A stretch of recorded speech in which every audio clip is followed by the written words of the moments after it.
Hello, hello, hello. As you can see, today's content is actually not faceless content. I will be learning the martial art of Jeet Kune Do 5 days. I recommend everybody watching now to do this challenge themselves and join me on this 5-day journey to look into the body and the mind of the martial art legend, Bruce Lee. To elaborate a little, this challenge will cover the mental and the physical sides of Jeet Kune Do. And to make this a non-negotiable, I will set myself 4 key tasks to do every day. The first of this being eating 3 high-protein healthy meals. The second being reading 15 pages of the Tao of Jeet Kune Do every day. The third being to do a form of cardio every day. And the fourth being to practice 15 of the key techniques of Jeet Kune Do within the space of the week. So I will try and do at least what I've done the day before and the new technique every day. And on day 5, I will compare how I'm using these techniques to day 1 and my overall view and theoretical view on Jeet Kune Do as a martial art. And also, to make this Luckism related, I will try and do this in the style of Warren Chae, a notorious user of Jeet Kune Do within the Luckism verse. So, day 1 was a bit messy. It was just about getting into the new routine. It was a good day looking back on it, because it allowed me to establish the new routine and stuff. I definitely felt like the running in the evening was especially tough because I was not used to running as consistently as that and for as long as it was. And even though it was only 5k, I still felt like it was like forever. So my legs did get very tired, but it was definitely a good challenge because especially the day after, which I'll show you on day 2, my legs felt very, very, very sore. The gym workout itself was also really good, and the Jeet Kune Do training was all about integrating the stance and learning basically how Jeet Kune Do is different and formless, and applying the methodology and the mindset behind it, which I learned in the book earlier in the day. Day 2 was definitely a step up from day 1. Initially, because my legs were absolutely exhausted from day 1, because I went to the gym first of all on the treadmill, then I went and did some Jeet Kune Do training which required me to engage my entire legs for the footwork and the movement, and then I finished the day with a 5k, which in total made it so my legs were absolutely exhausted going into day 2. Luckily enough though, on day 2 the weather was actually much better. It was a really warm day and I found a nice little field behind campus to continue practicing.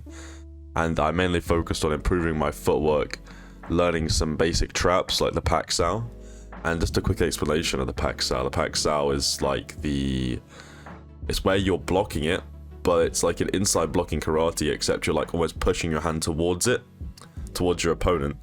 And then when you're pushing it towards your opponent, you're using that momentum again to go into like a lead hand counter. So I was practicing some of those moves and using the correct form and footwork, which was good. Then I finished the day with another 5k, which killed my legs and was actually a proper pain. I put a screenshot on screen from my run, which was actually faster than the day before, which was surprising for me.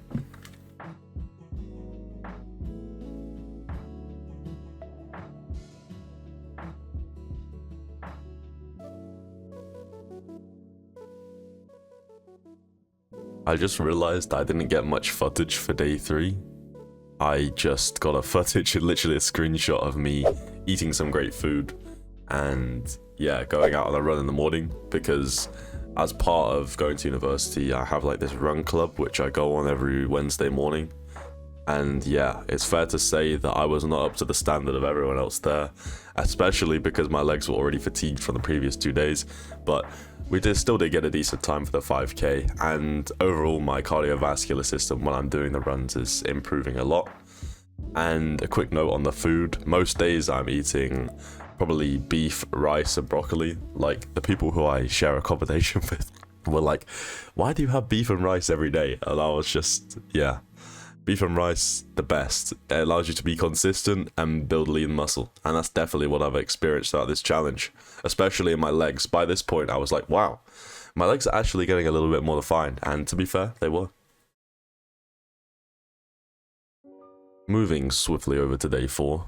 Day 4 was all centered around kicks and using 3 different tempos for kicks. So, a brief explanation of what tempos are.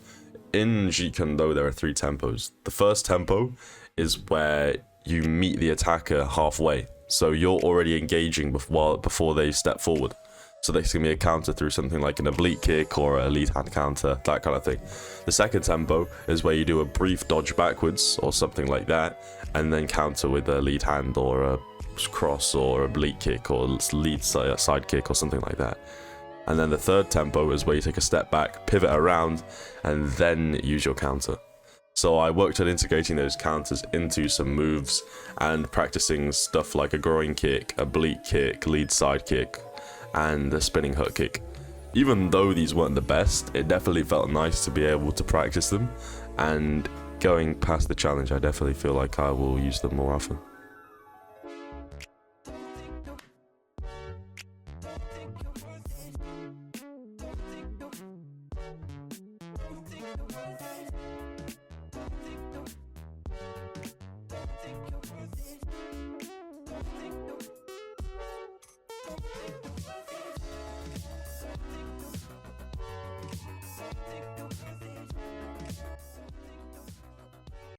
So, as promised, here is a little edit. I made like a little 60-second edit of me applying all these moves, the stance, the traps, the movement, everything.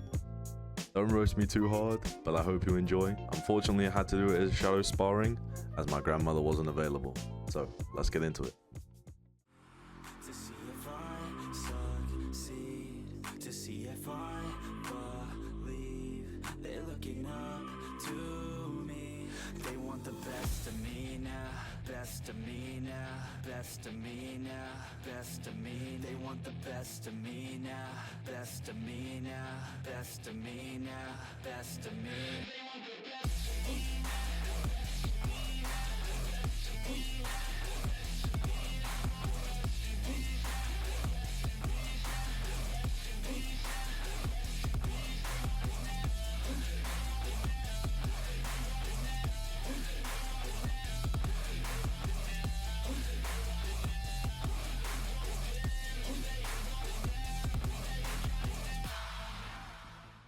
As Pasmi just said, day 5 of the challenge is all about applying everything I've learned into one. And I definitely enjoyed this day the most. I felt the most free when doing all of the moves, and I felt like when I was doing it I could find the mistakes very easily in what I was doing. And as you'll see throughout this video and so far, I've made a lot of mistakes this video, so please don't judge me too harshly, but I'm recognizing my mistakes, and I saw definitely in day 5 that all my mistakes were mainly in my posture. And when throwing stuff like lead hands, my posture wasn't brilliant. So working on it past this challenge, I definitely want to improve my posture more. Because even when I was fighting in karate in the past, I definitely felt like I was a little too hunched over, which is never good, because it just makes you very, very vulnerable. Unless your style revolves around it, but mine definitely does not. So today I mainly just focused on applying everything I've learned and mainly just making my traps more fluid. I also have a quick explanation of what I thought the Tao of Jeet Kune Do was like, and reading that book especially, because I'm not going to lie to you, I'm going to be honest, because this is an authentic and realistic challenge. I did not read the book every day. I failed in that regard to the challenge. However, I did read the book thoroughly on day 1, 2, and 5. And finally, I want to thank you all for getting this far in the video.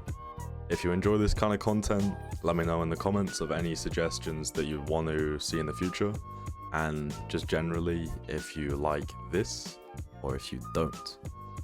And make sure to join the Discord, because the link is in the description, and it's a great community where you can just hang out with like-minded people. I mean, what doesn't sound great about that?